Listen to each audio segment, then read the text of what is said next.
मेरा नाम कविता है। मैं एक गरीब परिवार से ताल्लुक़ रखती हूँ। मेरे ससुराल में जॉइंट फैमिली थी और हम सब लोग एक साथ मिलकर रहा करते थे। मेरी बेटी को अपने चाचा से इतना प्यार था कि वो अपने चाचा के हाथ से ही रात का खाना खाया करती थी। अगर मैं उसे अपने हाथ से खाना खिलाती तो वो रोने लगती थी। चाचा भतीजी में इतना प्यार देखकर मैं बहुत खुश होती थी, लेकिन हैरत की बात तो ये थी कि जब मैं अपने देवर के रिश्ते की बात करती थी, मेरी बेटी कोई ना कोई कमी निकालकर इनकार कर दिया करती थी। एक दिन मैं अंधेरा करके अपनी बेटी के कमरे में देवर के कपड़े पहनकर चली गई। अभी मुझे उसके कमरे में आए हुए 5 मिनट ही गुजरे थे कि मेरी बेटी ने आते ही एक ऐसी बात कही जिसे सुनकर मेरे पैरों तले से जमीन निकल गई थी। माता पिता अक्सर अनजान रहते हैं और उनके बच्चे ऐसा काम करने लगते हैं जिनके बारे में माता पिता ने कभी सोचा भी नहीं होता। मेरा पति इस दुनिया से बहुत जल्दी ही गुजर गया था। भगवान ने मुझे एक खूबसूरत सी बेटी दी थी और मेरी ससुराल में मेरा एक देवर भी था जो मेरे पति से उम्र में छोटा था। एक औलाद होने के बाद उसके बाद कोई बच्चा नहीं हुआ था और मेरे पति मेरी शादी के 6 साल बाद ही मर गए थे। मेरे पति 2 भाई थे। मेरा देवर नवीन, जिसने हमेशा मुझे अपनी माँ समान समझा था, क्योंकि मेरे पति के माता पिता इस दुनिया में नहीं थे। शादी के बाद मैंने अपने देवर की बहुत इज्जत और उसका ख्याल रखा था। हम पहले एक गांव में रहा करते थे। वहाँ के पड़ोस के लोग हमें बहुत ज़्यादा तंग करते थे। हम गरीब लोग थे, इसलिए अपने मोहल्ले को छोड़कर ऐसे जा भी नहीं सकते थे। मैं विधवा औरत थी, इसी वजह से लोगों ने मुझे किसी तरह के ताने देने में कोई कमी नहीं छोड़ी थी। बल्कि एक बार तो मेरे पड़ोस में रहने वाली विमला भाभी ने एक बार मुझ पर इल्ज़ाम लगा दिया था कि मेरा उनके पति के साथ अफेयर चल रहा है। मैं बहुत ज़्यादा खूबसूरत थी, इसी वजह से अपनी पड़ोसन को बहुत बुरी लगती थी। मेरे आसपास के जितने भी घर थे, सभी घरों में मेरी तारीफ की जाती थी। विमला को ये बात बिल्कुल पसंद नहीं थी, इसलिए वो मुझे लोगों की नज़रों में गिराने के कोई ना कोई बहाने ढूंढती रहती थी। उस टाइम मेरी बेटी बहुत छोटी थी और मेरा पति मर चुका था। इस वजह से मैं कुछ भी नहीं कर सकती थी, क्योंकि मैं अपने आप को बहुत लाचार महसूस करती थी। वो मुझ पर तरह तरह के इल्ज़ाम लगाती थी, जिसको गांव के लोग सच समझ लिया करते थे और मुझे कैरेक्टरलेस कहते थे। बात मेरी बेटी के नाम तक भी आने लगी थी कि ये ऐसी है तो बड़े होकर इसकी बेटी कैसी होगी। मेरे गांव के लोगों का कहना था कि वो मेरी शादी गांव के किसी गरीब मर्द के साथ कर देंगे, लेकिन मैं ऐसा नहीं चाहती थी, क्योंकि मेरी बेटी बहुत छोटी थी। मैं नहीं चाहती थी कि कोई और दूसरा मर्द जो मेरी बेटी को स्वीकार न कर सके, मैं उस इंसान से शादी नहीं कर सकती। मुझे अब अपनी बेटी की परवरिश की चिंता लगी रहती थी। ये सारी परेशानियां मेरे पति के मरने के बाद ही हुई थी। विमला ने मुझे इस कदर तंग कर दिया था कि मैं बहुत ज़्यादा परेशान हो गई थी। मेरी शादी मेरे देवर के साथ भी नहीं हो सकती थी, क्योंकि वो मुझसे उम्र में बहुत छोटा था। मेरा देवर बहुत समझदार और अच्छा इंसान था और मेरी बहुत इज्जत किया करता था, लेकिन मैं किसी और से शादी नहीं कर सकती थी, क्योंकि इस गांव में विमला की वजह से मेरी काफ़ी बेइज्जती हो चुकी थी। तो इस गांव में रहते हुए कभी भी मैं खुशहाल नहीं रह सकती थी। एक दिन तो बात बहुत ज़्यादा हद से बढ़ गई थी। विमला ने सारे गांव में मशहूर कर दिया था कि मैं अपने घर में गैर मर्दों को मिलने के लिए बुलाती हूँ। मेरे देवर को जब ये बात पता चली तो वो कहने लगा, भाभी, मुझे आप पर पूरा भरोसा है। हम ये घर छोड़कर कहीं चलते हैं। यहाँ पर हम लोगों की ज़्यादा ही बदनामी हो गई है, और फिर हमें अनन्या का भी तो ख्याल रखना है। वो लड़की है और मैं नहीं चाहता कि कोई हमारी अनन्या को भी अभी से ही बुरा कहे और उसको बचपन से ही बदनामी मिलती रहे। विमला बहुत बुरी औरत है। उसने आपकी सारे गांव में बदनामी करवा दी है। अब हमारा यहाँ पर रुकना बहुत मुश्किल हो गया है। मैं आपकी मदद करना चाहता हूँ। हम लोग इस घर को छोड़कर कहीं और रहने के लिए चले जाएंगे। मैंने नवीन से कहा, लेकिन ये हमारा अपना घर है, भले से ही छोटा है, लेकिन हम इस घर को छोड़कर कहाँ जा सकते हैं। नवीन ने कहा कि भाभी, दुनिया बहुत बड़ी है, हम कहीं भी इज्जत से रह लेंगे, लेकिन यहाँ पर इस तरह से बेइज्जत होकर नहीं रह सकते। मेरे देवर ने कहा कि भाभी, मैं अपनी भतीजी और आपसे बहुत ज़्यादा प्यार करता हूँ। मेरे लिए अब दुनिया में आप दोनों ही रह गए हो। अब हालात ऐसे हो गए हैं कि हमारा यहाँ पर रुकना मुश्किल हो गया है। हर कोई आपको गंदी नज़र से देखता है, तो हर कोई मुझे भी किसी न किसी बात पर बेइज्जत करता रहता है। आखिर हम ऐसी जिंदगी कब तक गुजार सकते हैं? विमला ने सारे गांव में मुझे तो कैरेक्टरलेस साबित कर दिया था। यहाँ तक भी कहा था कि इस घर में रहते हुए मैं अपने कम उम्र के देवर पे भी नजर रखती हूँ और गैर मर्दों के साथ रिश्ता बनाने के चक्कर में मैंने ही अपने पति को मार दिया है।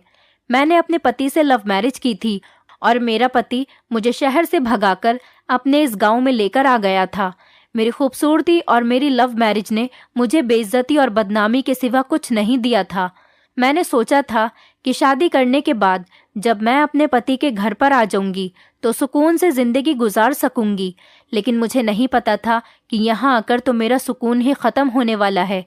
विमला जैसी औरत मेरी जिंदगी में एक विलन का रोल निभाएगी। मैं डिप्रेशन का शिकार हो गई थी। मैं अपनी 4 साल की बेटी पर ही बहुत ज्यादा सख्ती करने लगी थी। अब मेरी बेटी 20 साल की हो गई है और मेरा देवर भी 35 साल का हो गया है। हम लोग रात के अंधेरे में वो गांव छोड़कर शहर आ गए थे। मेरा मायका शहर का ही था। मैं अपने माता पिता की सबसे छोटी और सबसे लाडली बेटी थी।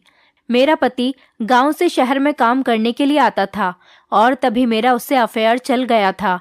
मैं पढ़ी लिखी लड़की थी और अच्छी तरह से इस बात को जानती थी कि मेरे माता पिता कभी भी अपनी पढ़ी लिखी बेटी की शादी किसी गांव के गवार के साथ नहीं करेंगे। मुझे अपने पति से इतनी ज्यादा मोहब्बत थी कि मैंने कभी उनके पढ़े लिखे ना होने का कोई मतलब नहीं रखा था, क्योंकि वो मुझे बहुत खुश रखते थे। इसलिए मैं उनके प्यार में अंधी होकर अपने माता पिता का घर छोड़कर गांव में आकर बस गई थी। क्योंकि मेरे पति के माता पिता नहीं थे, सिर्फ एक छोटा भाई था। इसीलिए मेरी शादी के बाद ससुराल में मुझे कोई दिक्कत नहीं हुई थी। जब मेरी शादी हुई थी तो मेरा देवर 9 साल का था और अब हम लोग जब शहर आए तो हमने बहुत सारी परेशानियों का सामना किया। मेरे देवर ने एक मकान किराए पर ले लिया था। मैंने अपने जेवर भी बेच दिए थे जो मेरे पति ने मुझे बनवा कर दिए थे। बस इसी तरह से हमने अपना गुजारा किया। धीरे धीरे मेरे देवर को शहर में अच्छा काम मिल गया और हमारे हालात बेहतर होते चले गए। अब मेरी बेटी जवान हो गई। हम लोग एक छोटे से किराए के घर में रहते हैं। मेरी बेटी से बहुत अच्छी सिलाई आती है और उसने घर में ही सेंटर खोला हुआ है और मेरा देवर लोगों के घरों में पेंट करता है। हम लोग बहुत सिंपल से लोग हैं और हमारा गुजारा शहर आने के बाद आराम से हो रहा था। पुराने दिनों को याद करके अक्सर मेरी तबीयत खराब हो जाती थी, लेकिन फिर मैं खुद पर कंट्रोल कर लिया करती थी। मेरे देवर ने मेरा बहुत साथ दिया था और उसने मेरी बेटी से भी बहुत प्यार किया था। बचपन से ही मेरी बेटी ने अपने चाचा के सिवा किसी और को नहीं देखा था। जब मैं चाचा भतीजी की मोहब्बत को देखती तो मेरा दिल बहुत ज्यादा खुश हो जाता था। इतने सालों में हम अकेले ही रहे थे। शहर आ जाने के बाद मैंने आस पड़ोसियों से ज्यादा मेल झोल नहीं रखा था और ना ही मैं अपनी बेटी को बाहर ज्यादा जाने देती थी। वो सिर्फ अपने कॉलेज के लिए ही बाहर निकलती थी या किसी जरूरी काम के लिए। घर में ही लड़कियां सिलाई सीखने के लिए आती थीं। मैं अपनी बेटी को बहुत समझाती थी। मेरा कहना था कि दुनिया बहुत बुरी है, यहाँ मोहब्बत के नाम पर धोखा मिलता है। मेरे देवर ने अपनी भतीजी को हमेशा बहुत प्यार दिया था। मेरे देवर की हाइट हेल्थ इतनी अच्छी थी कि उसकी इतनी उम्र हो जाने के बाद भी वो जवान ही लगता था। मैं जब भी नवीन से शादी करने के लिए कहती तो वो अपनी शादी के लिए इनकार कर दिया करता था। कहता था कि पहले मैं अनन्या की शादी करूंगा, उसके बाद अपनी शादी करूंगा। मैं उससे कहती, नवीन जब तक तो तुम्हारी बहुत उम्र हो जाएगी, लेकिन वो कहता, मुझे अपनी उम्र की कोई परवाह नहीं। मैं हमेशा अपने देवर की तरफ से बेफिक्र रहती थी। वो मेरी बेटी का बहुत ख्याल रखता था, बल्कि मेरी बेटी के साथ एक दोस्त की तरह रहता था। मेरे देवर ने कभी पढ़ाई लिखाई नहीं की थी, लेकिन शहर आने के बाद उसने अपनी कमाई से मेरी बेटी को पढ़ाया लिखाया था और उसके बाद जब मेरी बेटी बड़ी हुई तो उसने अपने चाचा को ट्यूशन दी, जिसकी वजह से मेरा देवर भी पढ़ना लिखना जान गया था। मुझे इन दोनों का प्यार देखकर बहुत खुशी होती थी, लेकिन फिर कुछ अजीब होने लगा था। इतना अजीब कि मैं हैरान और परेशान रहने लगी थी। मेरी बेटी मेरे हाथ से खाना खाया करती थी, लेकिन कुछ दिनों से वो जिद कर रही थी कि वो खाना खाएगी तो अपने चाचा के हाथ से ही खाएगी। मैंने अपनी बेटी को समझाया कि तुम्हारे चाचा सो गए हैं, सुबह उनको काम पर भी जाना होता है, इसीलिए वो जल्दी उठते हैं, तुम खाना खा लो और सो जाओ। लेकिन उसका कहना था कि चाचा को ही बुलाओ, मैं अपने चाचा के हाथ से ही खाना खाऊंगी। मुझे उसकी बात से गुस्सा आ गया। मैंने उससे कहा, ये क्या हरकत है? छोटे बच्चों की तरह जिद क्यों लगा रखी है? इतनी ही देर में मेरी कड़क आवाज सुनकर मेरा देवर नवीन भी अनन्या के कमरे में आ गया था। शायद मेरी कड़क आवाज ने उसको जगा दिया था। उसका कहना था कि भाभी, आप क्यों शोर कर रही हो? मैंने उसको बताया कि ये जिद कर रही है कि इसको तुम्हारे हाथ से ही खाना खाना है। मेरी ये बात सुनकर नवीन हंसने लगा और कहने लगा, इतनी सी बात है, कोई बात नहीं, मैं अनन्या को अपने हाथ से खाना खिला देता हूँ। अनन्या ने नवीन के हाथ से खाना खा लिया और नवीन अनन्या के कमरे में ही लगभग 1 घंटे तक बैठा रहा। रात के 11 बज चुके थे। मैंने कहा, खाना खिलाते खिलाते तुमने पूरा 1 घंटा लगा दिया। सुबह तुम जल्दी भी उठते हो, इस तरह से इतनी रात तक जागोगे तो फिर कैसे सुबह को आंख खुलेगी? तो वो कहने लगा, भाभी, हम चाचा भतीजी बातें कर रहे थे, बस बातें करने में ही कुछ टाइम लग गया था। मैंने नवीन से कहा, बातें करने में टाइम खराब मत किया करो, चलो जाकर सो जाओ। मुझे बड़ी हैरानी हो रही थी कि अचानक अनन्या को क्या जिद लग गई है कि उसको अपने चाचा के हाथ से ही खाना खाना है। फिलहाल ये बात कई दिनों तक इसी तरह से चलती रही, लेकिन ये एक दिन की बात नहीं थी। अब अनन्या रोज यही करने लगी थी कि अपने चाचा के हाथ से ही खाना खाया करती थी और नवीन उसको खाना खिलाने के बहाने 2 या 3 घंटे से पहले उसके कमरे से बाहर नहीं निकलता था। मुझे लगा कि शायद वो दोनों आपस में टीवी देखते होंगे जिसमें वो बिजी हो जाते होंगे, लेकिन जब मैंने एक दिन जाकर देखा तो ऐसा कुछ भी नहीं था। कमरे में बस बैठे दोनों बातें ही कर रहे थे। एक दिन तो 2.5 घंटे से भी ज्यादा हो गया था और मुझे गुस्सा आ गया था कि ये भी कोई टाइम है बातें करने का? आखिर रात के 2-3 बजे तक कौन इतनी बातें करता है? मैंने जैसे ही दरवाजा बजाने की कोशिश की तो मैं हैरान रह गई थी कि दरवाजा तो अंदर से बंद था। मैंने जोर जोर से दरवाजा पीटना शुरू कर दिया और दरवाजा खुलते खुलते 10 मिनट लग गए थे। मैंने कहा, यह दरवाजा अंदर से बंद क्यों किया था? और फिर मैं कितनी देर से दरवाजा बजा रही हूँ? क्या दरवाजा खोलने में इतनी देर लगती है? तुम दोनों दरवाजा बंद करके अंदर क्या कर रहे हो? भला ये भी कोई तरीका है? नवीन ने कहा, भाभी, दरवाजा शायद गलती से बंद हो गया होगा। हम लोग टीवी देख रहे थे, इस वजह से हमें आवाज नहीं आ सकी। मैंने कहा, तुम लोग रात के 3 बजे टीवी देख रहे हो? ये भी कोई टाइम है टीवी देखने का? और तो और तुम लोग वीआईपी घर में नहीं रहते हो जहां पर ऑटोमेटिक लॉक लगे होंगे।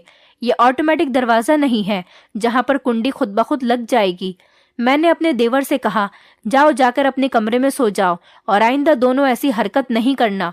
मैंने अपनी बेटी को भी डांट लगाई थी। मेरी बेटी की पढ़ाई पूरी होने वाली थी, अब उसकी शादी की उम्र हो चुकी थी। मैं नहीं चाहती थी कि अब वो किसी गलत काम में पड़ जाए और इसलिए मैं जल्द से जल्द उसकी शादी करना चाहती थी, जबकि मेरी शादी भी कम उम्र में हो गई थी। मैंने एक रिश्ते वाली से कहा हुआ था, वो मेरी बेटी के लिए अच्छा सा रिश्ता लेकर आई थी और लड़के की माँ को भी साथ लेकर आई थी। लड़के की माँ ने मेरी बेटी को देखा और उससे 2-3 सवाल किए। इसके बाद मैंने अपनी बेटी को कमरे में भेज दिया। मेरा देवर काम पर गया हुआ था, लेकिन ना जाने वो काम छोड़कर कैसे घर पर आ गया था और उसने घर आते ही लड़के वालों से बदतमीजी शुरू कर दी और उन लोगों से कहने लगा कि ये लड़के ठीक नहीं है और ना ही इसने आपके लिए नाश्ता बनाया है। ये नाश्ता सब कुछ मार्केट से आया हुआ है, उससे तो कुछ भी नहीं आता और वो लड़की बिल्कुल जाहिल है। और कहने लगा, ये लड़की हर किसी से लड़ाई झगड़ा करती रहती है। अभी कुछ दिनों पहले अपने कॉलेज में अपनी टीचर का सर फोड़कर आ गई। आप यकीन नहीं करोगी भाभी जी, हमारे घर में तो पुलिस भी आ चुकी है। जैसे तैसे हमने इस केस को रफा दफा किया था। वो औरत बड़ी हैरानी से मेरे देवर की तरफ देख रही थी और बार बार मुझे भी देख रही थी। मैं बहुत परेशान हो गई थी और ये सोच रही थी कि नवीन ये क्या तमाशा बना रहा है और बोलता ही चला जा रहा है, जबकि इस बात में कोई भी सच्चाई नहीं थी। वो भी जानता था कि वो झूठ बोल रहा है। न जाने क्यों वो लड़के वालों से झूठ बोल रहा था। मेरी बेटी ने कभी किसी भी टीचर का सर नहीं फोड़ा था, यहाँ तक कि उसने तो कभी स्कूल में किसी से बदतमीजी भी नहीं की थी। मुझे नवीन से ऐसी उम्मीद बिल्कुल भी नहीं थी। न जाने इस लड़के को क्या हो गया था। मैं ये देखकर खुद हैरान हो गई थी कि कहीं ये नशा करके तो नहीं आया। तभी लड़के की माँ कहने लगी, ऐसी बदतमीज लड़की से हमें रिश्ता नहीं करना, और वो बहुत सारी भली बुरी बातें सुनाकर हमारे घर से चली गई थी। जैसे ही वो लोग चले गए थे, उनके जाने के बाद मैंने नवीन से सवाल किया कि तुमने ये सब कुछ क्यों किया? तो नवीन कहने लगा, भाभी आपने इन लोगों की शक्ल देखी थी, ये लोग कहीं से भी ढंग के नहीं लग रहे थे। मैं अपनी इकलौती भतीजी की शादी इन लोगों के साथ नहीं करूंगा। मुझे लड़का बिल्कुल भी पसंद नहीं। आपने देखा हमारी अनन्या कितनी खूबसूरत और कम उम्र की है, जबकि इनका लड़का तो कितना उम्रदार लग रहा था। मुझे ये लड़का बिल्कुल भी पसंद नहीं आया था, इसलिए मैंने ऐसा कहा। मैंने नवीन से कहा, पागल लड़के, तुम एक बार मुझसे भी तो पूछ सकते थे। तुम्हें इतना तमाशा लगाने की क्या जरूरत थी? तुमने उन लोगों को बुरा नहीं कहा, बल्कि उन लोगों के सामने अपने ही भतीजे की इंसल्ट कर दी। अब देखो ये लोग कहीं और जाकर हमारी बेटी के बारे में ऐसी बातें करेंगे तो फिर हमारे घर पर रिश्ते नहीं आएंगे। नवीन कहने लगा, ऐसा कुछ नहीं होगा भाभी, जैसा आप सोच रही हो। मैंने ऐसा इसलिए किया कि ऐसे घटिया लोग हमारे घर पर दोबारा रिश्ता लेकर ना आ सके, और आप तो उन लोगों पर इतना फिदा हो रही थी सिर्फ उनके घर और जायदाद देखकर। ये तो देखो कि हमारी अनन्या कितनी खूबसूरत और प्यारी है, और उस लड़के की शक्ल से ही लग रहा था कि वो ठरकी है। और उसकी माँ को देखा आपने, कितनी चालाक औरत लग रही थी। मैं अपनी अनन्या को किसी ऐसे लड़के के हवाले नहीं करना चाहता। मुझे नवीन की इस हरकत पर बहुत गुस्सा आ रहा था, लेकिन अब जो हो चुका था हो गया था। उन लोगों से दोबारा बात करने का कोई फायदा नहीं था। अगर मैं कहती कि मेरा देवर मजाक कर रहा था, तब भी वो लोग मेरी बात को नहीं मानते। शाम के टाइम पर नवीन और अनन्या आंगन में बैठे हुए समोसे खा रहे थे और खूब खुल खुलकर हंसी मजाक कर रहे थे, जबकि मेरा तो मूड बहुत खराब था। न जाने उनको किस बात की खुशी थी। एक दिन मैं अपनी बेटी के कमरे की सफाई कर रही थी और वो कॉलेज एग्जाम देने के लिए गई हुई थी, तो उसका मोबाइल घर पर ही रह गया था। मैं उसके कमरे में ही मौजूद सफाई कर रही थी, तभी अचानक अनन्या के मोबाइल पर किसी का फोन आने लगा। जब मैंने कॉल रिसीव की तो अनन्या के कॉलेज की एक फ्रेंड बोल रही थी। वो कहने लगी, आंटी इतने दिनों से अनन्या की तबीयत कैसी है अब? अनन्या ने कॉलेज में एप्लीकेशन लगाई हुई है और बताया था कि उसकी तबीयत ठीक नहीं है, इसलिए उसे 2 दिन की छुट्टी चाहिए। मैंने उसको बताया कि बेटा, अनन्या तो कॉलेज गई हुई है, उसने कोई एप्लीकेशन नहीं दी, और बल्कि उसकी तबीयत भी बिल्कुल ठीक है। उसने कहा, नहीं आंटी, उस एप्लीकेशन पर तो आपकी भी साइन थे।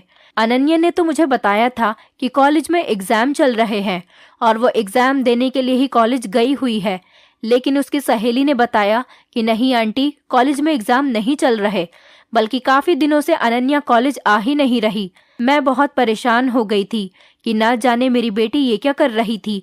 घर से तो अनन्या कॉलेज का कहकर ही निकलती थी, फिर वो कॉलेज क्यों नहीं जा रही थी? मैंने उसकी सहेली से बोल दिया था कि तुम उसको ये बात मत बताना कि तुम्हारी मेरी बात हो गई है, और कॉल कट करके मैंने अनन्या का मोबाइल वहीं उसके कमरे में ही रख दिया था। शाम को मैंने नवीन और अनन्या को बुलाया। कमरे का माहौल बिल्कुल अदालत जैसा बना हुआ था। मैंने अनन्या को उसके दोस्त की कॉल के बारे में खुद ही बता दिया और सब पूछा कि ये सब क्या है और तुम कॉलेज के बहाने कहाँ जाती हो। तुम्हारी सहेली बता रही थी तुम लगभग 5 दिन से कॉलेज नहीं जा रही हो, और तुमने एप्लीकेशन भी दी हुई है जिस पर तुमने मेरे फर्जी साइन कर दिए हैं। हिम्मत कैसे हुई तुम्हारी झूठ बोलने की और मेरे नाम से सिग्नेचर करने की? तुम ये सब कुछ क्या कर रही हो? नवीन और अनन्या दोनों ही सर झुकाकर खड़े हुए थे, क्योंकि उनको पता था कि उनकी चोरी पकड़ी गई थी, इसलिए उनके पास बोलने के लिए कुछ भी नहीं था। मुझे बहुत गुस्सा आ गया और मैंने कहा, जो कुछ भी तुमने किया है सच सच बताओ, नहीं तो मैं तुम दोनों को ठीक करके रख दूंगी। मैं बहुत अच्छी तरह से जानती थी कि मेरे देवर नवीन ने अनन्या का साथ जरूर दिया होगा।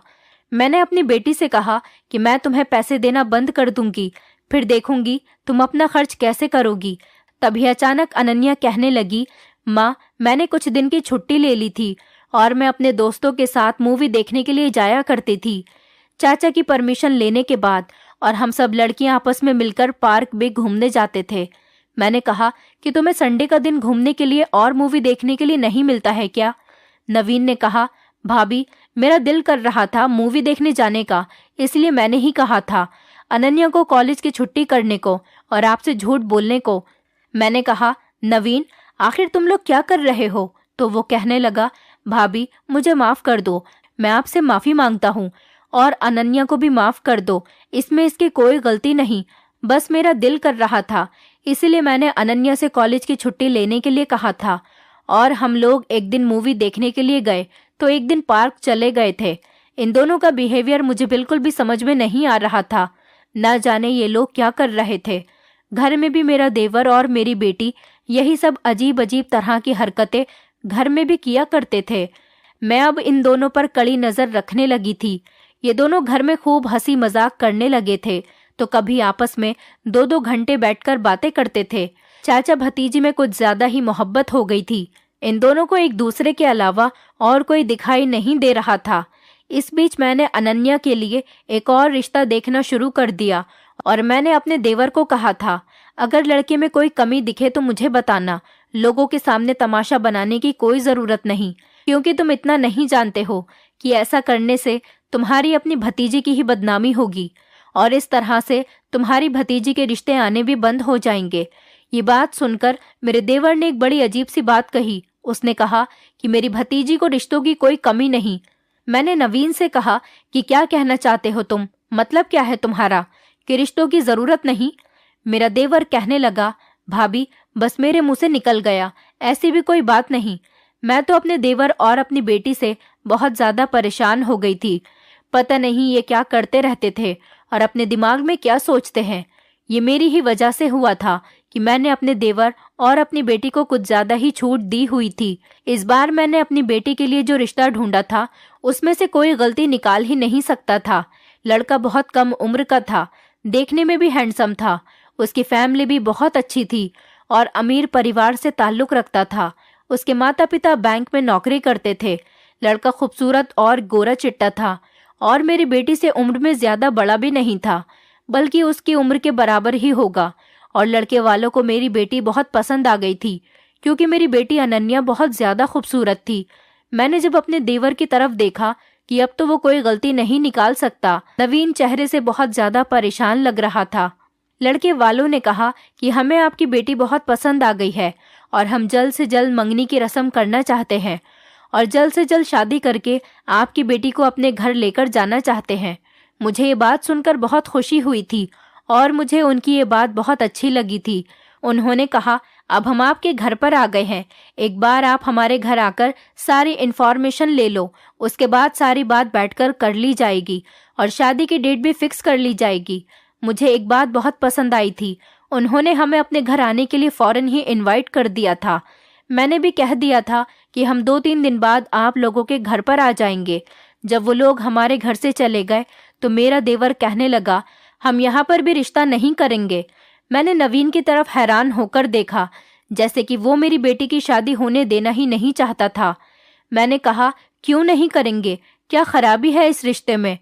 मैंने कहा, ऐसे रिश्ते तो नसीब वालों को मिलते हैं। इतना पढ़ा लिखा रिश्ता है कि मैं तो यहाँ अपनी बेटी की शादी करने के लिए तैयार हो गई हूँ और शुक्र करो जो तुम्हारी भतीजी के भाग्य जाग चुके हैं। मैं तो अपनी बेटी की शादी इसी परिवार में करूंगी और वो भी जल्द से जल्द कर रहूंगी। कहीं ऐसा न हो कि ये रिश्ता हमारे हाथ से निकल जाए। वो लोग बहुत अमीर और पढ़े लिखे लोग हैं, साथ ही अपने घर की बहू बेटियों पर कोई बाउंडेशन भी नहीं लगाते हैं। मुझे उन लोगों की ये बात बहुत अच्छी लगी थी कि उनका कहना था कि 2 दिन बाद ही आप अपनी बेटी को भी अपने साथ लेकर हमारे घर पर आ जाओ। दोनों बच्चे आपस में बैठकर बातें कर लेंगे, क्योंकि उन दोनों को साथ अपनी जिंदगी गुजारनी है, इसलिए उनका बात करना बहुत जरूरी है।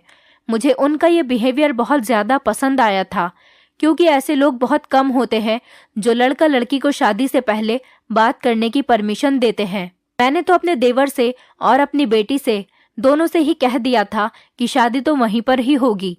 दोनों मेरी इस बात पर खामोश हो गए थे। मैंने उनकी इस खामोशी को हाँ समझ लिया था, क्योंकि खामोशी का मतलब यही होता है। मैं लड़के वालों के घर जाने की तैयारी करने लगी थी। मैंने अनन्या के लिए भी एक अच्छा सा सूट निकाल लिया था और अपनी भी खूब अच्छी सी तैयारी कर ली थी। लेकिन जब 2 दिन बाद हमें उनके घर पर जाने के लिए निकलना था तो घर में ना तो नवीन मौजूद था और ना ही अनन्या। दोनों ही घर से ये कहकर निकले थे कि दोनों लड़के वालों की फैमिली के लिए गिफ्ट लेने जा रहे हैं, क्योंकि खाली हाथ जाना अच्छा नहीं लग रहा था। लेकिन उन दोनों को मार्केट गए हुए 2-3 घंटे बीत चुके थे। अभी तक वो घर पर वापस नहीं आए थे। उन लोगों ने हमें दोपहर के खाने पर बुलाया था और दोपहर के 3 बज चुके थे और खाने का टाइम निकला जा रहा था। अगर हम देर से जाते तो वो लोग क्या समझते? ये हमारी इज्जत और बेइज्जती का मामला था। मैंने नवीन को फ़ोन मिलाया तो वो फ़ोन रिसीव ही नहीं कर रहा था, और जब कहीं जाकर थोड़ी देर बाद फ़ोन रिसीव करता तो कह देता कि हम लोग आ रहे हैं, बस रास्ते में ही है, ट्रैफिक लग रहा है, इस वजह से देर हो रही है। लेकिन थोड़ी देर के बाद मेरे देवर ने अपना मोबाइल नंबर स्विच ऑफ कर दिया और मेरी बेटी का नंबर भी स्विच ऑफ जा रहा था। मैं बार बार दोनों का नंबर ट्राई कर रही थी और बहुत ज़्यादा परेशान हो गई थी। दोनों का ही नंबर स्विच ऑफ जा रहा था। शाम के 4 बज चुके थे और अभी तक मेरे देवर और बेटी का पता नहीं था। लड़के वाले बार बार कॉल कर रहे थे कि आप लोग आ नहीं रहे। मैं उनको कोई ना कोई बहाना बनाकर कह देती कि बस थोड़ी देर में आ रहे हैं। मुझे उन लोगों के सामने बहुत शर्मिंदा होना पड़ रहा था। मैंने सोचा भी था कि मैं खुद चली जाऊं, लेकिन अगर वो मुझसे पूछते कि आपकी बेटी और देवर कहाँ हैं, वो साथ नहीं आए, तो मैं क्या जवाब देती। अब जब शाम के 6 बज चुके थे और मैंने अपना फ़ोन भी स्विच ऑफ कर दिया था, क्योंकि मुझे उनके सवालों के जवाब देने की हिम्मत नहीं थी। जब रात के 8 बज गए तो दोनों चाचा भतीजी हंसते हुए घर में दाखिल हो रहे थे। मुझे दरवाजे पर खड़ा हुआ देखकर उनके चेहरे की मुस्कुराहट गायब हो गई थी। मैंने कहा, तुम दोनों को गए हुए पूरे 8 घंटे हो गए, आखिर तुम लोग अब तक गिफ्ट्स ला रहे हो? मेरा देवर कुछ बोलने ही वाला था कि मैंने अपने देवर के मुंह पर थप्पड़ मार दिया और कहा कि ये क्या बदतमीजी लगाई हुई है, कहाँ थे तुम दोनों अभी तक? पहली बार मैंने अपने देवर पर हाथ उठाया था, क्योंकि वही मेरी बेटी को मार्केट लेकर गया था। मैंने कहा कि तुम लोग जानते हो कि तुम लोगों ने मुझे कितना शर्मिंदा करवाया है। मेरी बेटी तो खामोश खड़ी हुई थी, लेकिन नवीन कहने लगा, भाभी आप मेरी बात कान खोलकर सुन लीजिए, मुझे उस घर में अपनी भतीजी का रिश्ता नहीं करना। मैंने कहा, क्या मुसीबत है? सब कुछ तो ठीक है, घर परिवार, लड़का, उसके माता पिता, उसकी नौकरी, तो अब तुम्हें क्या परेशानी है? आप किस बात की कमी निकालोगे? इस पर नवीन ने कहा, ये लड़का कितना ही अच्छा बन जाए, लेकिन मुझे अपनी भतीजी की शादी इस लड़के के साथ नहीं करनी। अनन्या की मुझे किसी से भी शादी नहीं करनी। और ये कहकर वो दोनों घर के अंदर चले गए और अपने अपने कमरों में जाकर बंद हो गए। मेरे देवर ने कभी भी मुझसे ऊंची आवाज में बात नहीं की थी और कभी वो मेरी मर्जी के खिलाफ नहीं गया था। आज फिर उसको क्या हो गया था? मैं सारी रात जागती रही और परेशान थी। मैंने ये भी देखा था कि कभी नवीन मेरी बेटी के कमरे में सारी रात नहीं बैठता था। न जाने ये लोग आपस में क्या खिचड़ी बना रहे थे। एक दिन मैंने अनन्या से कहा कि तुम मेरे कमरे में जाकर सो जाओ, मुझे आज तुम्हारे कमरे की सफाई करनी है। अनन्या मेरे कमरे में जाकर सो गई थी। मैंने अनन्या जैसा सूट पहन लिया था और उसके कमरे में जाकर बेड पर लेट गई थी। मैं ऐसे बिहेव कर रही थी जैसे मैं गहरी नींद में सो रही हूँ। मेरे जाने के लगभग 1 घंटे बाद नवीन भी अनन्या के कमरे में आ गया था और उसने अंधेरे में मेरे करीब आकर कहा, क्या हुआ, आज इतनी जल्दी सो गई हो? आज तो बहुत सारा काम करना है। मैं ऐसे एक्टिंग कर रही थी कि जैसे मैं जाग गई हूँ, लेकिन मैंने अपना चेहरा ढका हुआ था और कमरे में अंधेरा भी था, जिस वजह से मेरा देवर मुझे पहचान नहीं सका था। मेरा देवर कहने लगा, अभी सिर्फ 24 घंटे ही बाकी हैं, फिर हमें किसी से भी डरने की या छुपाने की कोई ज़रूरत नहीं। हम जो करेंगे खुल्लम खुल्ला करेंगे और भाभी भी हमें नहीं रोक पाएंगी। आज मैं इतना खुश हूँ कि तुम्हें क्या बताऊं। मैं सोच भी नहीं सकता था कि हम कितने खुशकिस्मत हो सकते हैं। मैंने तो अपने फ्यूचर के सपने भी देखने शुरू कर दिए और तुम देखना, शादी के बाद हमारी जिंदगी बहुत आसान और हसीन हो जाएगी। शादी की बात सुनते ही मेरे पैरों तले से जमीन निकल गई थी। आखिर मेरा देवर ये किस तरह की बातें कर रहा था, वो भी अपनी बेटी जैसी भतीजी के साथ। वो कहने लगा, तुमने अपनी शादी के कपड़ों का इंतजाम तो कर लिया है ना? ऐसा ना हो कि आखिरी टाइम पर तुम शॉपिंग करने की जिद करने लगो। मैंने तो अपनी शॉपिंग करनी शुरू कर दी। जैसे ही मेरे देवर ने ये बात कही तो मैं झटके से उठ गई और मैंने लाइट ऑन कर दी और अपने देवर के मुंह पर थप्पड़ दे मारा और उससे कहने लगी कि तुम ये किस तरह की घटिया बातें कर रहे हो? तुम किसी से शादी करना चाहते हो तो तुम किसकी शादी पर कपड़े पहनने की बात कर रहे हो? ये सब तुम क्या कह रहे हो? नवीन, बताओ मुझे, आज मैं सारी सच्चाई जानना चाहती हूँ। मेरे शोर की आवाज़ सुनकर अनन्या भी वहां पर आ गई थी और आकर मेरा हाथ पकड़ लिया और कहने लगी, माँ, चाचा को मत मारो, मैं आपको सब कुछ सच सच बताती हूँ। मैंने अपनी बेटी से चिल्लाते हुए कहा, हाँ बताओ, तुम क्या बताना चाहती हो और क्या समझाना चाहती हो? मैंने तुम लोगों को जरूरत से ज्यादा प्यार दिया, इसी बात का तो तुम फायदा उठाते हो। ये रिश्ता हमारे लिए बहुत अच्छा था। तुम्हारा चाचा कहीं भी तुम्हारा रिश्ता होने ही नहीं देता। तुम लोग घर से गायब हो जाते हो और अब यहाँ बैठकर ये तुम्हारा चाचा किस तरह की बातें कर रहा था। आखिर ये सब कुछ क्या हो रहा है? प्लीज तुम दोनों को मेरी कसम है, मुझे सब कुछ बता दो, नहीं तो मैं अपनी जान ले लूंगी। मैं अपने होश में बिल्कुल भी नहीं थी और जो मेरे मुंह में आ रहा था वो कहे जा रही थी। लेकिन जैसे ही मुझे नवीन और अनन्या ने बात बतानी शुरू की, मेरे कदमों तले से जमीन निकल गई थी। पहले तो नवीन ने बताया कि मुझे हमारे ही गांव में रहने वाली लड़की से मोहब्बत हो गई, जिस गांव ने आपको बहुत ज्यादा तकलीफ दी, जिन लोगों का जिक्र आप इस घर में बर्दाश्त तक नहीं कर सकती। और तो और विमला भाभी का जवान बेटा मोहन, अनन्या उससे मोहब्बत कर बैठी और उसी के साथ शादी करना चाहती है। अब ये कोई इत्तेफाक था या कुछ और, जो हम दोनों आपसे ही नफरत करने वाले लोगों से मोहब्बत कर बैठे? मुझे तो हमारे गांव के मुखिया की बड़ी बेटी, जिसकी शादी अभी तक नहीं हुई, उससे मेरी मुलाकात तब हुई थी जब मैं एक आदमी के घर में पेंट करने के लिए गया था। वहां पर वो आई हुई थी और देखते ही मुझे उससे प्यार हो गया था और इसी तरह से हम दोनों का प्यार बहुत गहरी मोहब्बत में बदल गया था। विमला भाभी के बेटे मोहन की मुलाकात अनन्या से उसके कॉलेज में हुई थी। इसी तरह से इन दोनों की दोस्ती भी मोहब्बत में बदल गई थी। हम दोनों अपने ही गांव के रहने वाले लोगों के साथ मोहब्बत कर बैठे थे, जिनसे आप नफरत करती हो। अगर हम आपको ये बात पहले बता देते तो आप हमारी बात को नहीं मानती। इसलिए हमने शादी करने का फैसला कर लिया था और यही बातें हम एक दूसरे से काफी घंटों तक बैठकर करते रहते थे कि क्या करना है, कैसे करना है। और मैं अपनी और अनन्या की शादी के लिए पैसे भी इकट्ठे कर रहा था और वो दोनों भी जानते हैं कि उनके परिवार वाले हमारी शादी के लिए कभी नहीं मानेंगे। इसलिए हम चारों ने घर से भागकर शादी करने का फैसला कर लिया कि हम कोर्ट मैरिज कर लेंगे और फिर धीरे धीरे आप सबको ये बात पता चल जाएगी तो फिर आप लोग हमें माफ कर दोगे।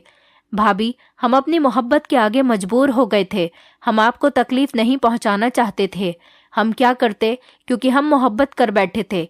विमला भाभी का बेटा और गांव के मुखिया की बेटी, वो दोनों ही हमसे सच्चा प्यार करते हैं, तो आपकी मर्जी से शादी कैसे कर सकते थे? इस बीच आप अनन्या का रिश्ता देख रही थी, इसलिए मैं कोई ना कोई बहाना बना दिया करता था और अनन्या का रिश्ता कैंसिल करवा दिया करता था। अनन्या कहने लगी, मम्मी, चाचा मुझसे बहुत प्यार करते हैं। चाचा ने हमेशा मेरा साथ दिया। क्या आप नहीं चाहती कि चाचा की शादी भी उनकी मर्जी के मुताबिक हो जाए? और क्या आप ये नहीं चाहती कि हम अपनी खुशी से जिंदगी गुजारें अपने मनपसंद शख्स के साथ? नवीन कहने लगा, भाभी, हम नहीं चाहते थे कि आपको हमारी शादी की खबर हो जाए। जब तक हमारी शादी नहीं हो जाती तब तक हम आपसे ये बात छुपाकर रखना चाहते थे। इसलिए हम बहाने बनाते थे। हमें एक दूसरे से अभी और बातें करनी थी और कल के बारे में प्लानिंग भी करनी थी। मेरी बेटी और देवर ने हाथ जोड़ लिए और कहने लगे, हमें माफ कर दीजिए। आपको ये सब सुनकर बहुत दुख होगा कि कल हमारी शादी है। अनन्या कहने लगी, माँ, आपने ही तो मुझे सिखाया था कि मेरा इस दुनिया में पिता नहीं है, लेकिन पिता, दोस्त और भाई जैसे चाचा मुझे भगवान ने दिए हैं। इसलिए हम एक दूसरे की मदद करते थे। हमने एक दूसरे की मर्जी से लाइफ पार्टनर पसंद किया। गांव का माहौल अब बिल्कुल बदल गया है, क्योंकि विमला आंटी को गुजरे हुए कई साल हो चुके हैं।